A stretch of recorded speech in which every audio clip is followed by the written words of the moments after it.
నేను ఇక్కడ హైదరాబాద్ వాస్తవ్యున్నే. నేను మున్నూరు కాపు కమ్యూనిటీకి చెందినవాడిని. ఈరోజు ఇక్కడ అందరూ ఐక్యంగా బీఆర్ఎస్కి మద్దతు తెలపడానికి వచ్చినాము. కాపోలం మేము తగ్గేదే లేదు, మాకు క్లియర్గా కనబడుతుంది.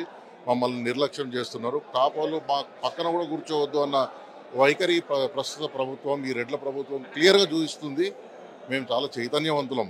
మేము చాలా చదువుకున్న కార్మిక కర్షక వర్గంలో ఉన్నా మా దాంట్లో చదువు కూడా ఎక్కువ, మంచి కంపెనీలలో ఉద్యోగాలు చేసే వాళ్ళు ఎక్కువ. ఇట్లాంటి చైతన్యవంతులని మీరు పక్కకు కూర్చోబెడతలేరంటే ఇంకా మా బీసీలలో ఉన్న వేరే వర్గాలను మీరు దగ్గర తీసే సమస్య లేదు, మిమ్మల్ని నమ్మే సమస్య లేదు. ఏకపక్షంగా బీఆర్ఎస్కే మా మద్దతు, ప్రగతికే మా మద్దతు. బీఆర్ఎస్ ఎందుకు అంటే గత 10 సంవత్సరాలు అంటే 2 సంవత్సరాల 3 నెలలు తీసేస్తే ఎంత అభివృద్ధి చూసినాం మనం తెలంగాణలో.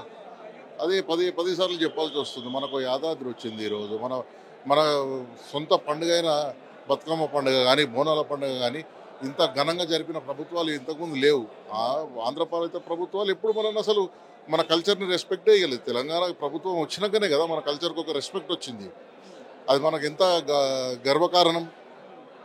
ఎంతో అభివృద్ధి. కాళేశ్వరం ఎవరికి ఉపయోగపడుతుంది? రైతులకు ఉపయోగపడుతుంది. మున్నూరు కాపు అంటేనే రైతు. కాళేశ్వరానికి 1,00,000 కోట్లైనా ప్రతి ఒక్కడు ఇవ్వడం చెప్పినప్పుడల్లా నాకు చాలా గర్వంగా ఉంటుంది. ఆ 1,00,000 కోట్లు మా 30,000 కోట్లు 40,000 కోట్లు మా కాపులకు వినియోగం అవుతున్నాయి. అవి మా పంట పొలాలు పండుతున్నాయి. కాబట్టి మేము తప్పకుండా బాబు దిక్కే ఉన్నాము, కేసీఆర్ దిక్కే ఉన్నాము. మా మద్దతు మొత్తం బీఆర్ఎస్కి.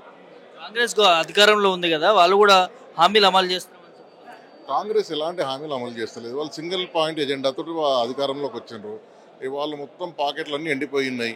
2,00,000 కోట్లు, 1,00,000 కోట్లు, 3,00,000 కోట్లు ఈ 5 సంవత్సరాలు వేసుకుందాం. ఏ మినిస్టర్ 50,000 కోట్లు, 5,000 కోట్లు, 10,000 ఏమన్నా డబ్బులు పంచుకొని పోదామన్నట్టే ఉన్నారు.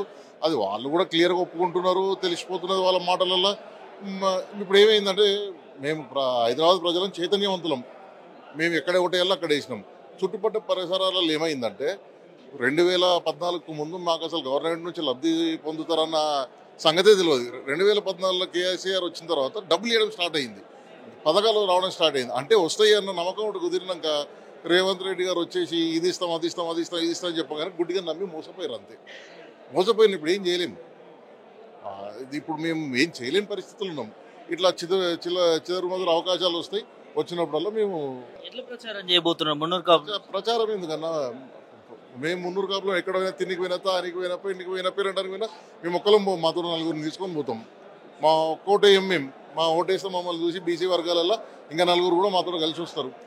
ఓట్లు వేసేస్తాం. వాళ్ళు ఇంకోటి జూబ్లీ హిల్స్ ఏం పెద్ద తీస్మార్కాన్ ఛాలెంజ్ ఏం లేదాడ. ఆల్రెడీ మాగంటి గోపన్న 2-3 సార్లు గెలిచిండాడ.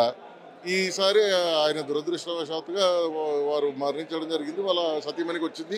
ఇది బీఆర్ఎస్ సీటే కాబట్టి.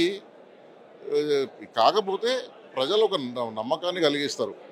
ఏంటంటే అభివృద్ధికే ఓటేస్తాము. రౌడీయిజం కానీ, గుండాయిజం కానీ ఏదో అడితే చెప్పి మేము జరిగిపోతాము, ఏది మాట్లాడినా చెల్లుతుంది. దానికి ప్రజలు చైతన్యవంతులు, అంత అవలగాలు కాదు. వేయరు ఓటు.